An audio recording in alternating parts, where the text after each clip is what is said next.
Դավիթ Խումարյանն է երկրորդ խոսափողի մոտ, սիրելի ռադիոլսողներ եւ ռադիոդիտողներ, առաջին խոսափողի մոտ Հայաստանի Հանրապետության նախկին վարչապետ ակադեմիկոս Արմեն Դարփինյանը եւ հետեւաբար սա Դարփինյանի ժամն է,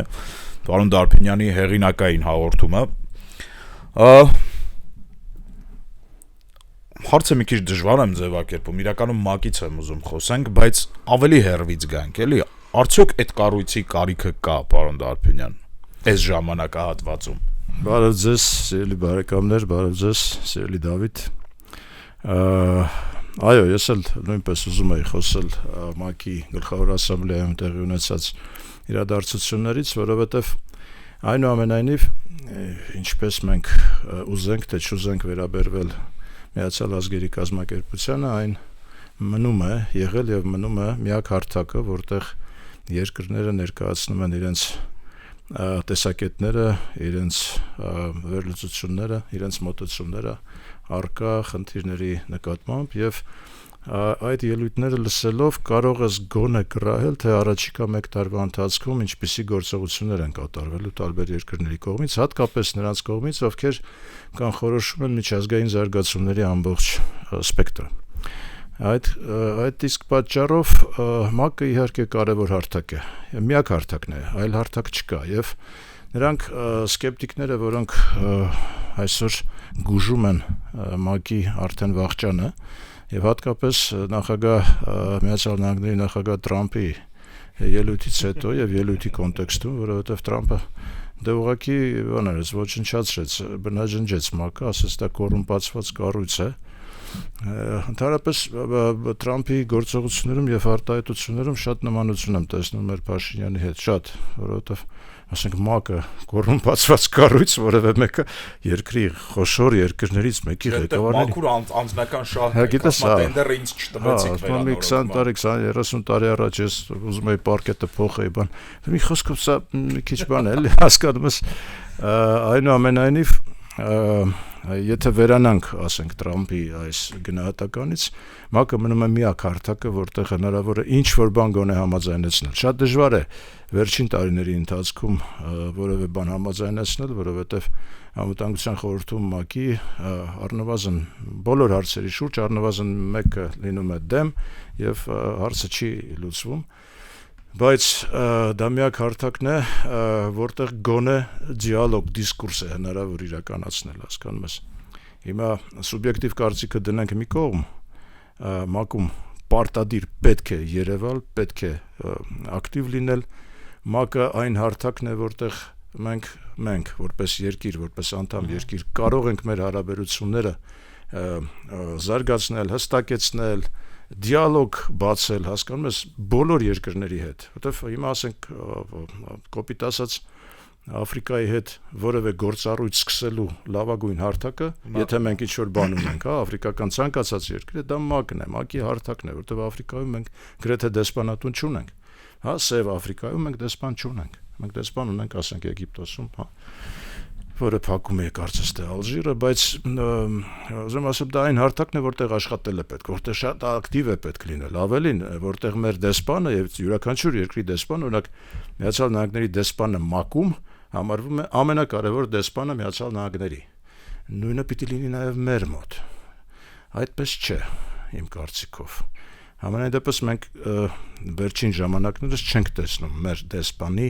կամ տարբեր դեսպանների, խոսքը մեկ անձի մասին չէ, դեսպանների ակտիվ աշխատանքը ՄԱԿ-ի շրջանակներում, բոլոր երկրների հետ, հատկապես այն երկրների հետ, որոնք մեզ համար այստեղից անհասանելի են, որոնք չունեն դեսպաններ այստեղ, ներկայացված չեն եւ այլն։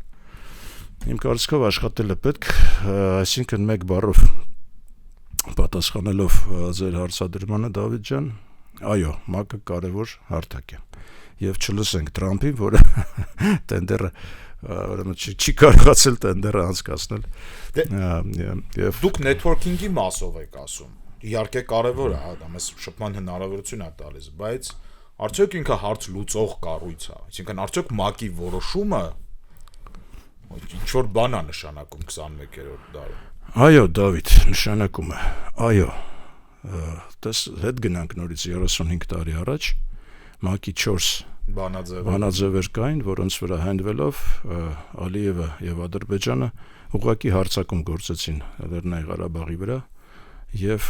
ոչնչացրեցին այնտեղ ամեն ինչ հայկական, հենց ՄԱԿ-ի բանաձևերի վրա հենվելով։ Այնպես որ այո, կարող է դա գործեց, ասենք 35 տարի հետո, կամ ուշացումով։ Այդ իմաստով շատ կարևոր է, թե ինչ գնահատականներ են հնչում ՄԱԿ-ի ամբիոնից։ Ամենակարևոր միջազգային ամբիոնն է դա, եւ մենք վերացական վերաբերմունք պիտի չցուցադրենք այդ գնահատականների նկատմամբ, այդ ելույթների նկատմամբ։ Մենք պիտի շատ ուշադիր հետևենք ելույթներին, շատ ուշադիր տեսնենք ով ինչ է ասում, որովհետեւ այդ ասածը, եթե մենք չենք արձագանքում, արտահայտվելու է հետագա գործողություններում 1 տարի, 10 տարի, 100 տարի հետո, բայց դա արձանագրվում է, հասկանում ես, միջազգային հարթակում։ Այս իմաստով իհարկե մեզ համար շատ կարևոր էր Ալիևի ելույթը եւ Փաշինյանի ելույթը։ Մենք այստեղ առավելություն ունենք, ավելի լավ վիճակում ենք գտնվում, որտեղ մեր ելույթը հաջորդում էր Ալիևի ելույթին, բայց ես պիտի ֆիքսեմ, որ Ալիևի ելույթում այդտեղ գտան, ես առանձնացրել եմ մոտ 10 պնդումներ, որոնք որ բացահայտ հակահայկական էին եւ բացահայտ ագրեսիվ էին մեր նկատմամբ, որոնց վերաբերյալ մեր վերլուծական դաշտը, քաղաքագիտության դաշտը որևէ արձագանք չտվեց դրա հետ կապված։ Ես կարծում եմ, որ մենք պարտավոր ենք այդ արձագանքը տալ եւ այսպես ինչպիսի գնահատականներ տվեց Ալիևը մեր նկատմամբ եւ մեզ վերաբերվող։ Առաջինը, նա ասաց, որ Հայաստանը երկիրը, օկուպանտ երկիր է։ Շատ լուրջ գնահատական է, որի վերաբերյալ եւ որի նկատմամբ մենք չարձագանքեցինք։ Հաջորդը նա ասաց, որ Հայաստանի ղեկավարները 30 տարվա ընթացքում Հայաստանը ղեկավարել են ռազմական հանցագործներ։ Լրջագույն, կոպտագույն, շատ վտանգավոր գնահատական է, որը տրված է մեր երկրի ղեկավարներին 30 տարի, նախ շեշտեց 30 տարի, Փաշինյանին դուրս անեց այդ ցուցակից, Լևոն Տեր-Պետրոսյան, Ռոբերտ Քոչարյան եւ Սերժ Սարգսյան, Ալիևը նրանց անվանեց ռազմական հանցագործներ։ Հաջորդը նա երկիրը եւ պետությունը համարեց ռազմական հանցագործ եւ դրա վերաբերյալ եւս մենք որևէ արձագանք չտվեցինք։ Չորրորդը Ալիևը ասաց, որ 44 օրյա պատերազմի ընթացքում Հայաստանը բալիստիկ քրթիրներ է օգտագործել խաղաղ բնակչությանը ոչնչացնելու նպատակով եւ դրա պատճառով 100 մարդ զոհվել է, 100 մարդ խաղաղ բնակիչներից Ալիևի պնդմամբ այն պարագայում, երբ Ադրբեջանը 44 օրյա պատերազմում փորձել է զերծ մնալ խաղաղ բնակիչներին հարվածելուց, որը նույնպես ակնհայտ սուտ է, բայց որի վերաբերյալ մենք որևէ արձագանք չտվեցինք։ 5-րդը Ալիևը փաստեց, որ Հայաստանը կապիտուլացվել է 2020 թվականի նոյեմբերի 10-ին։ Սա նույնպես որպես փաստ արձանագրեց։ Այո, սրան Փաշինյանը հակաճառեց, ասաց, այդ որտեղ ենք մենք կապիտուլացվել, կարևոր չի այդ որտեղ, այսինքն կարևոր չի թե նա ինչպես է, ինչ է ասում, կարևոր դա ինչ է մտածում եւ ինչպես է գործում մեր հանդեպ։ Նա մեր հանդեպ գործում է որպես կապիտուլացված երկրի նկատմամբ գործողություն։ Հաջորդը Ալիևը փաստեց, որ օկուպացված տարածքներում, այսպես կոչված, իր գնահատմամբ ոչնչացվել են 65 մզկիթ եւ հարյուրավոր բնակավայր։ Ես բացարձակ չեմ կասկածում, որ նրանք ունեն ամեն մի մզկիթի եւ ամեն մի բնակավայրի վերաբերյալ կազմված փաթեթներ, չեմ կասկածում, որ դրանք թարգմանված են բոլոր աշխարհի կարևոր լեզուներով, չեմ կասկածում, որ դրանք տարածված են ՄԱԿ-ի ամբողջ ուրեմն տարածքով եւ բոլոր երկրներին, որի վերաբերյալ մենք նույնպես որևէ արձագանք չենք տվել, որևէ նախապատրաստական աշխատանք չենք տարել, մեր ավիրված ուրեմն հուշարձանների վերաբերյալ որևէ տեղեկատվություն որևէ մեկին չենք տվել եւ ուրեմն միջազգային հանրության մոտ ամրագրվում է Հայաստանի որպես օկուպանտ պետության այս իմիջը, հասկանում ես։ Հաջորդը նա ասում է, որ արդեն նոյեմբերի 10-ի այդ հայտարարությունը ստորագրելուց հետո Հայաստանի կողմից տեղաբաշխված ռումբերի պայթյուններից ոչնչացվել է, ուրեմն զոհվել է 400 խաղաղ բնակիչ, որը նույնպես ուրեմն ներկայացնում է Հայաստանի որպես լրջագույն, ուղղակի շատ լուրջ եւ կոպիտ ուրեմն պրետենզիա, այսպես ասած, հաջորդը եւ նույնպես շատ վտանգավոր, ասում է 4000 մարդու վերաբերալ մենք տեղեկություն չունենք առաջին պատերազմից։ Այսինքն սա այն կետերն են, որոնց վերաբերալ մենք որևէ արձագանք չտվեցինք, ոչ մամուլում, ոչ վերլուծականներում, ոչ մեր պետության կողմից հակադարձ որպես ուրեմն ձևակերպումներ, որևէ կերպ, այսինքն սա ամրագրվում է միջազգային քաղաքականության այսօրվա ենթատեքստում, այսինքն ամրագրվում է, որ Հայաստանը որպես այդպիսին օկուպանտ երկիր է, որը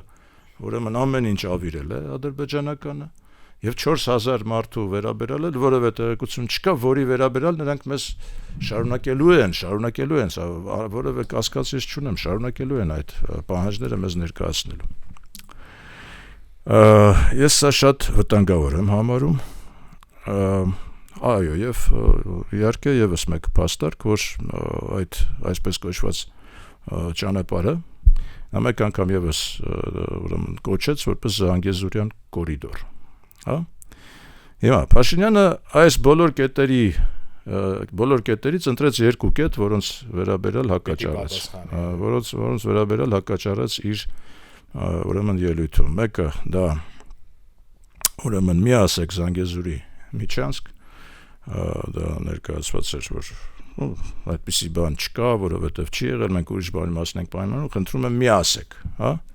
Դա կարևոր չի կասի թե չէ, նա այդպես է պատկերացնում եւ այդպես է նրա պահանջը մեր նկատմամբ, դա պիտի լինի իր պատկերացմամբ Միչանսկ։ Եվ երկրորդը միասեք, որ մենք կապիտուլացվել ենք։ Նորից կարևոր չի, ինքը համարում է, որ մենք կապիտուլացվել ենք եւ մեր վերաբերմունքը մեր նկատմամբ այնպիսին է, ինչպիսին կլիներ կապիտուլացված երկրի նկատմամբ։ Այսինքն այս մոտ 10 պահանջներից 10 արձանագրված հակահայկական կետերից Փաշինյանը արձագանքեց միայն 2-ին։ Ավելի լավ կլիներ իմ կարծիքով, որ ինքը ընդհանրապես իգնորի ենթարկեր եւ չպատասխաներ, որովհետեւ եթե դու պատասխանում ես 2-ին, նշանակում է մնացած 8-ի հետ համաձայն ես, այո։ Հասկանում ես, եթե մնացած 8-ի հետ համաձայն ես։ Իսկ մնացած 8-ի հետ չի կարելի համաձայնվել, հատկապես չի կարելի համաձայնվել ռազմական հանցագործ ղեկավարների եւ ռազմական հանցագործ պետության թեզի հետ։ Բայց ցավոք սրտի այդ թեզը շարունակվում է նաև մեր հայաստանյան դիսկուրսում զարգանալ, ամրագրվել, մասնավորապես Փաշինյանը հակադարձեց Տեր-Պետրոսյանին, թե ուրեմն ինչ գործ ուներ մեր զորքը ուրեմն այլ երկրի տարածքներում եւ այլն, սա փաստորեն եթե մենք ընդունում ենք, որ մենք օկուպանտ ենք, եկեք որպես օկուպանտ էլ գործենք, հասկանում ես, այսինքն թող մեզանից վախենան, եթե նման բան կա։ Շարունակենք օկուպացիոն գործողությունները, եթե մենք ընդունել ենք։ Այս ամենի կոնտեքստում իհարկե նաև շարունակվում են ոչ պատվաբեր իմ կարծիքով այդ հարձակումները Տեր-Պետրոսյանի նկատմամբ գործող իշխանության ներկայացուցիչների կողմից, որ իմ կարծիքով պատիվ չի բերում իրենց։ Ես վերջերս մի ուղղակի անգամ բանի լսեցի շատ անեկդոտիկ բան ուրեմն ձևակերպում, որ Տեր-Պետրոսյանի եւ Իշխան Սաղաթելյանի ինտելեկտուալ ուրեմն հնարավորությունները adekvat են, այսինքն նույնն են։ Դա չի կարելի, հասկանում ես, Տեր-Պետրոսյանին կարելի է մեղադրել բազմաթիվ հարցերում, հա, մասնավորապես ասենք այդ առաջին ժամանակահատվածի ուրեմն կրիմինալ իրավիճակի մասով շատ բան կա տեղ ասելու էլի, բայց վստահաբար դա չի։ Կարելի է մեղադրել, թե ինչու օրինակ ասենք ինքը 7 երկրի քաղաքացի Արմեն Սարգսյանին բերեց վարչապետ, օրինակ, հա։ Կարելի է մեղադրել, որ ինքը ըստ էության բաց էր թողել կառավարման լծակները եւ Վազգեն Սարգսյանն ու Վանո Սիրադեղյանն են տիրում, այսպես ասած, քաղաքական իրավիճակը, որը նաեւ հիմք հանդիսացավ ինչու Ռոբերտ Քոչարյանին հրավիրեց, որպեսզի դիմակայի, այսպես ասած, բայց ինքը ընկավ այդ ծուղակի մեջ։ Այսինքն բազմաթիվ հարցեր կան, որոնցում Լևոն Տեր-Պետրոսյանին կարելի է մեղադրել, բայց պետք է ընդունել նաև, որ Լևոն Տեր-Պետրոսյանը հայ քաղաքական մտքի լավագույն, երևի միգուցե համար մեկ ներկայացուցիչն է այս դարաշրջանի, հա, 20-21-րդ դարի, եւ դա չի կարելի, այսինքն դրանով Նրան ցանկացած հարձակման պարագայում հասկանում ես տուժում է հարձակվողը, որտեվ հասկանում ես բայց դա նաև ես ներքաղաքական դիսկուրսի ես ուղղակի կոչ կանեի բոլոր 4 ղեկավարներին, որոնք այս ընթացքում ղեկավարել են Հայաստանը, զերծ մնալ իրար նկատմամբ այդ որակումներից, զերծ մնալ կապիտուլյացիայի ենթարկված կապիտուլյանտ, ուրեմն դավաճան եւ կամ ուրեմն թալանող, թալանչի, չգիտեմ ոչ, որտեղ էս ներքաղաքական դիսկուրսը էս 4-ի մեջ վտանգում է մեր ազգային շահերը, ասենք այդ 4-ից յուրաքանչյուրը պիտի դա հասկանա։ Իմ գնահատմամբ ոչ մեկ չի հասկանում դրանից։ Դրանք ոնց են երկիր ղեկավարել եւ ղեկավարում, հասկանում ես, այսինքն յուրաքանչյուրը իրար նկատմամբ նրանց հարցադրումները աշխատում են Ալիևի օգտին եւ աշխատում են մեր ազգային անվտանգության դեմ։ Ուղղակի կոչ կանեի, որպեսզի այս մեր 4 ղեկավարները զերծ մնան իրար նկատմամբ որևէ գնահատական արտահայտելուց։ Բան ունեք ասելու ապագայի վերաբերյալ, ասեք։ Բան ունեք անելու, արեք։ Չնայած ես գտնում եմ, որ գոնե նախկին նախագահները ոչինչ չունեն անելու քաղաքականության մեջ, բայց ցավոք սրտի նրանք շարունակում են քաղաքականության մեջ մնալ։ Ինչ վերաբերում է Տեր Պետրոսյանին, իմ կարծիքով նա ուղղակի հեգնանքով է վերաբերվում այս ամեն ինչին եւ ճիշտ էլ անում է, բայց նորից եմ կրկնում, որ այս իրար նկատմամբ այս որակումները ուղղակի ազդում են մեր անվտանգային ընդհանուր համակարգի վրա։ Փաշինյանի ելույթում կար 2 ֆրագմենտ, որոնք ես կուզեի ընդգծել որպես դրական, մասնավորապես եվրոպական մեր գործընթացների վերաբերյալ իմ կարծիքով բավական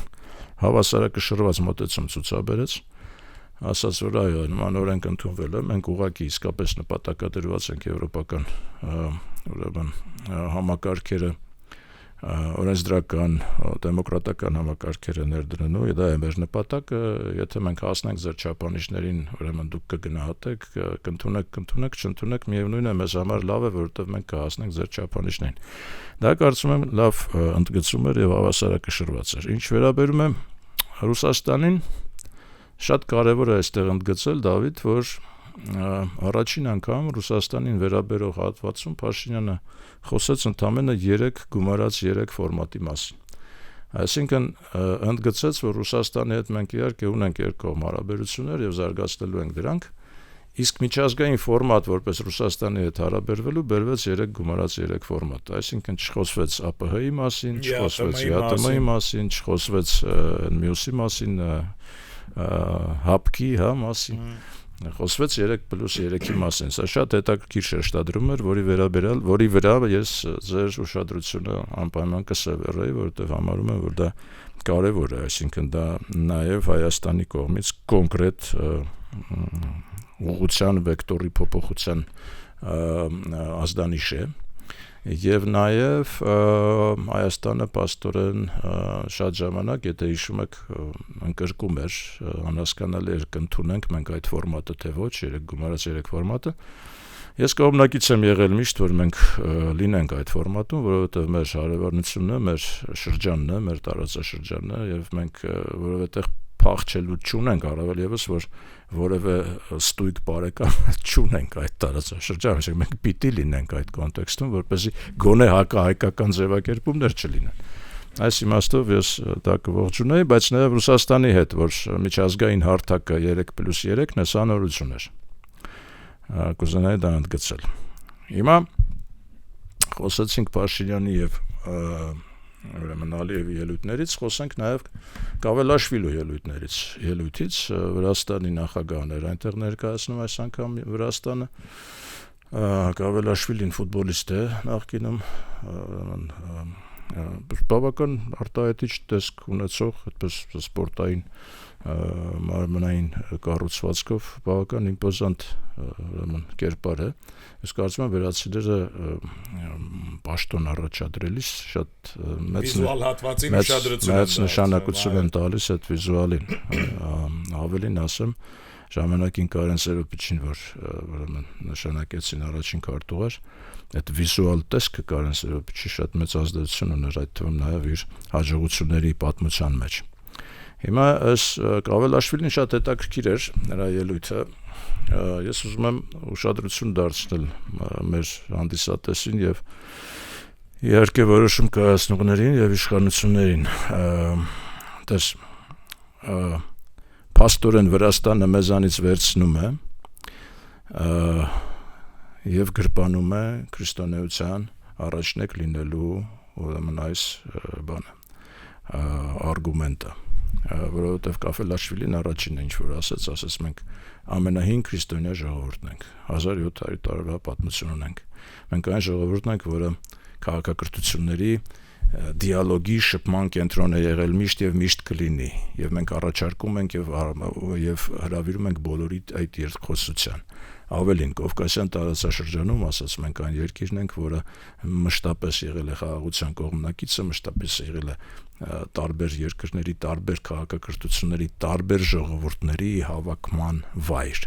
Եվ մենք ձեզ նորից հրավիրում ենք։ Մենք քրիստոնյա ենք, վեսենկյան ենք, այսինքն մեզանից քանի որ մենք դա չենք շեշտում, մենք ոչ միայն չենք շեշտում, մենք նաև պետություն եկեղեցի հակասության մենք հիմա ընկել ենք թե ասենք ով է կուսակրոնով, չի կուսակրոնով, ում հետ քնեցով, քան երեխա ունեցավ եւ այլն, Վրաստանը մեզանից տարավ այս բանը քրիստոնեության արժեքը։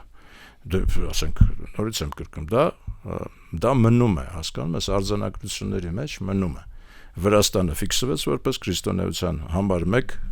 քրիստոնյա երկիրը, հատկապես այս տարածաշրջանում որպես կարևոր, այսինքն մեզանից խլում են, դե լավ են անում, այսինքն մենք ենք տալիս, որ խլում են, ոչ թե բայց ես չեմ մեղադրում Վրաստանին, ճիշտ էլ անում է Կավելաշվիլին, այսինքն բայց փաստը մնում է փաստ։ Առաջին քրիստոնյա երկիր որպես նա ներծեց քաղաքակրթությունների ուրեմն դիալոգի կենտրոն, տարածաշրջանային հաբ, առևտրային եւ տրանսպորտային հաբ ներկայացրեց ինքը Վրաստանը եւ շատ կարեւոր էր նրա ակնարկը Աբխազիային եւ Հարավային Օսետիային, ասաց դրանք մեր եղբայրներն են եւ անգամ կոչ արեց, ասաց եղբայրներ, մենք սպասում ենք ձեզ Միացյալ Վրաստանում, ետ եկեք, անպայման ետ կգա մի օր, երբ մենք միասին կապրենք Միացյալ բարգավաճող ծաղկող Վրաստանում։ Սա ոչ թե մեր նպատակն է, սա այն ճշմարտությունն է, որը ուրեմն անպայման որին մենք կհասնենք։ Ուզում եմ այստեղ իսկապես արժանին մատուցեմ վրացական քաղաքական մտքին եւ նրանց կեցվածքին, որովհետեւ Աբխազիան եւ Հարավային Օսիան ի համեմատում Վրաստանի հետ բացարձակ ուրեմն թեր զարգացած տարածքներ են եւ նրանք դա տեսնում են նույն ՄԱԿ-ը, որի կարևորությունը ես նախորդիվ շեշտեցի, ՄԱԿ-ի որևէ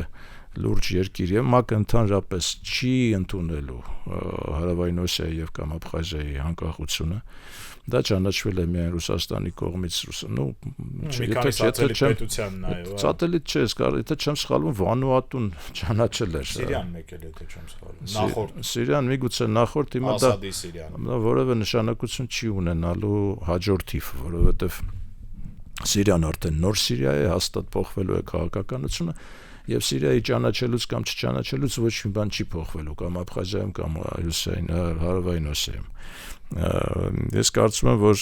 Վրաստանի այս մոտեցումը, որ եղբայրներ վաղ թե ուշ մենք ձեզ սպասում ենք մեր միացյալ ծաղկող Վրաստանում եւ մենք ձեզ ցույց կտանք, որ մեզ հետ ապրելը շատ ավելի շահեկան է, մեր երկրի մաս լինելը, որտեղ դուք մեր եղբայրներն եք եւ շատ լավ, շատ ճիշտ իմ կարծիքով ուրեմն այդպիսի կոչ էր, ազդակ էր, հա։ Սա Վրաստանի մասին, ուրեմն հիմնական այստեղ ես իհարկե մեր կառավարիչների ուշադրությունը կդարձնեի, որ ուրեմն հերիք է դուք կանգ առեք եկեղեցի քրիստոնեություն առաջ տարեք, որովհետև դա այսօրվա աշխարհում կարևորագույն փաստարկներից մեկն է, հատկապես եթե մենք նայում ենք եւ ծափ ենք տալիս, ողջունում ենք կառավարող կուսակցության համագումարում հատուկ ծափավորություններով ուղղում ենք դա Թրամփին, մենք պետք է հաշվի առնենք, որ Թրամփը նախ քրիստոնեության եւ հալածյալ քրիստոնյաների պաշտպանն է հանդես գալիս։ Հիմա անդրադառնալով նաեւ այդ կոնտեքստում Թրամփի ելույթին, որը կարևորագույն ելույթներից մեկն էր ՄԱԿ-ում, Թրամփը հանդես եկավ այո որպես քրիստոնյաների պաշտպան եւ պահապան,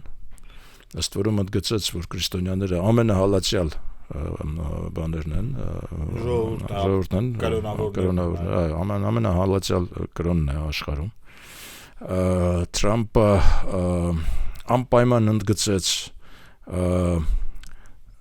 քաղաքակրթությունների տարբերությունը, ամեն երկրի սպეციფիկ լինելը, նա ըստ էության նրա ելույթը ուղղակի գլոբալիզմի դեմ էր։ Ամեն երկիր ունի իր նշանակությունը, ամեն երկիր իր մշակույթով, իր ժողովրդով է ուժեղ։ Այդ կոնտեքստում նա ուղղակի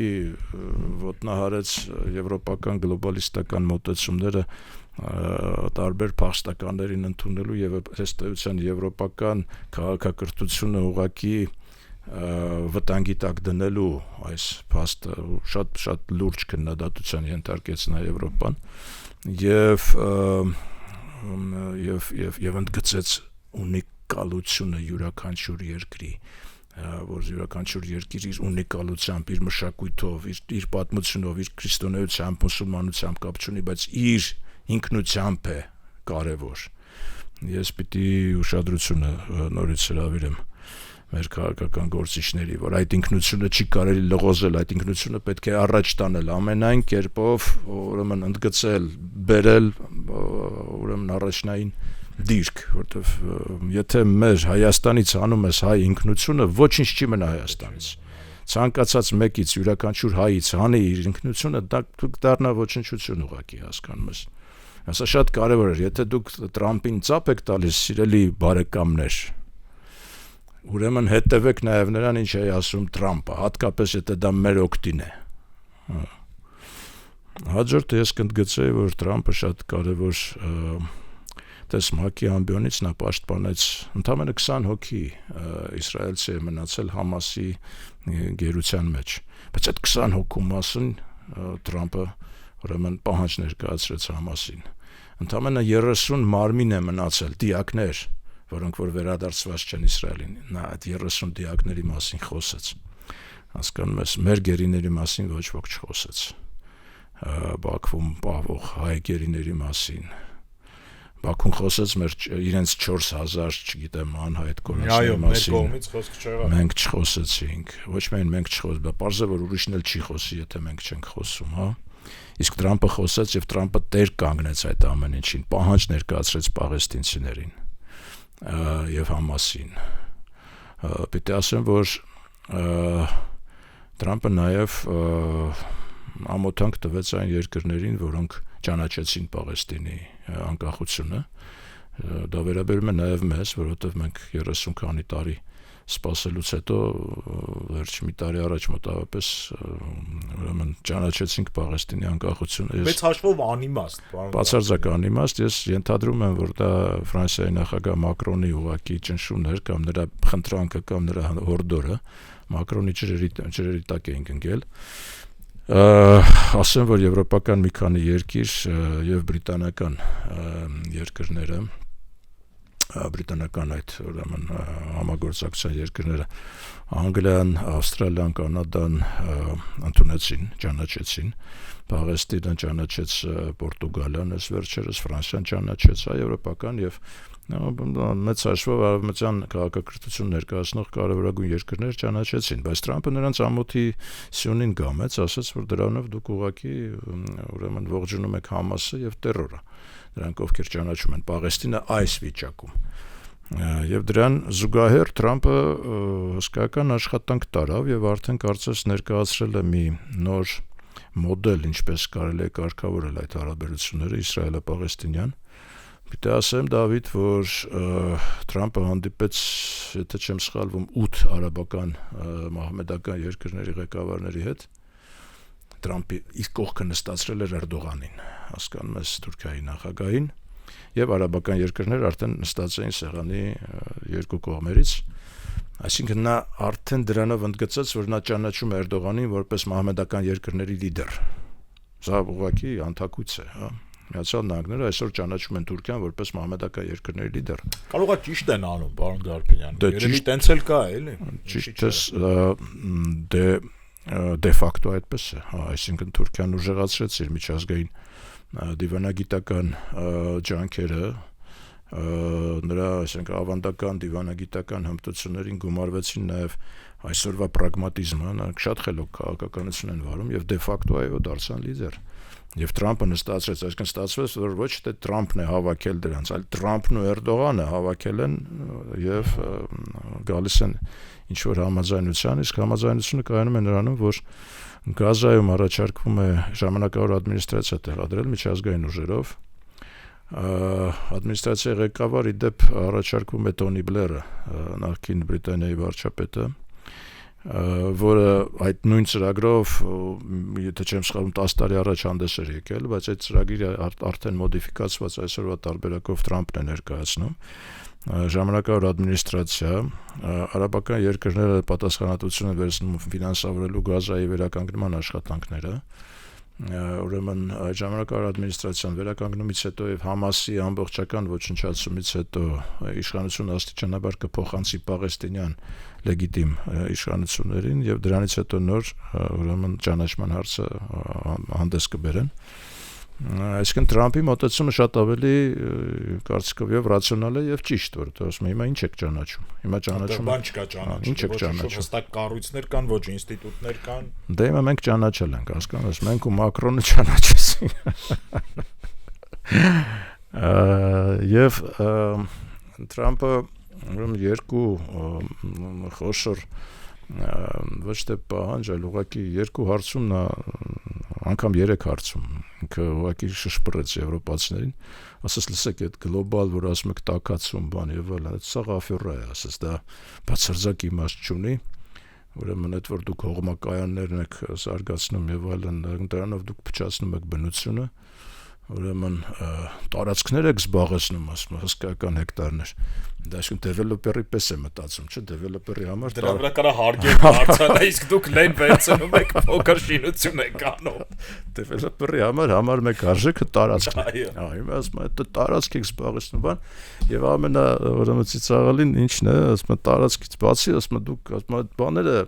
թողմակայանները ցիտիկներին են խփում, ասում եմ, ցիտիկներին են վնասում, ասկան։ Բարի մարդիկ են։ Արդյոք ասում ես, ասենք Թրամփի պես ամբռնած բոս մարդը իր բոլոր գործողություններում շարժու ձևով եւ այլն ցիտիկների մասին է մտածում։ Այս ակամայից հիշեցի մենք ուրեմն կառավարությունում, երբ Վազգեն Սարգսյանի հետ 98 թվականին էկոլոգիայի նախարար էինք ընտրում, ուրեմն մեր լավ ընկերոջը Էրջանկայի շատակ Ժոկոին Գևորգին Վարդանյան, որ ներկայացրեցինք, բան ինստրուկտաժ էր գնում, էլի թե էկոլոգիայի ինչ պիտի անի եւ այլն։ Մեր կառավարության անդամներից մեկը ամենասրամիտը ասաց. «Դե պաստորեն մաքուրոթի ու ցիտիկների նախարարությունն է», էլի։ Եվ ճիշտ ասաց։ Հիմա ուզում ասել, որ մեր շրջակա միջավայրի վերջերս նոր նախարար է նշանակվել, իմ կարծիքով Փաշինյանի ամենագրագետ, ամենապատասխանատու պրոֆեսիոնալ թիմակիցներից է Համբարձում Մատեոսյան։ Ցանկանանք նրան աջակցություններ եւ հատկապես մաքրոթի եւ ցիտիկների նկատմամբ մեծ ուշադրություն, որովհետեւ երկու հարցում էլ մենք թերացել ենք, հատկապես Երևանում մաքրոթ գոյություն չունի, ցիտիկներից էլ առանձնապես լավ չի վիճակը։ Այսպես երբևէ չէինք ավարտել հաղորդումը, սիրելի ռադիո լսողներ, սա Դարփինյանի ժամն էր, շարունակեք լսել գործարար ալիքը, մենք կհանդիպենք այսօր այսքանը։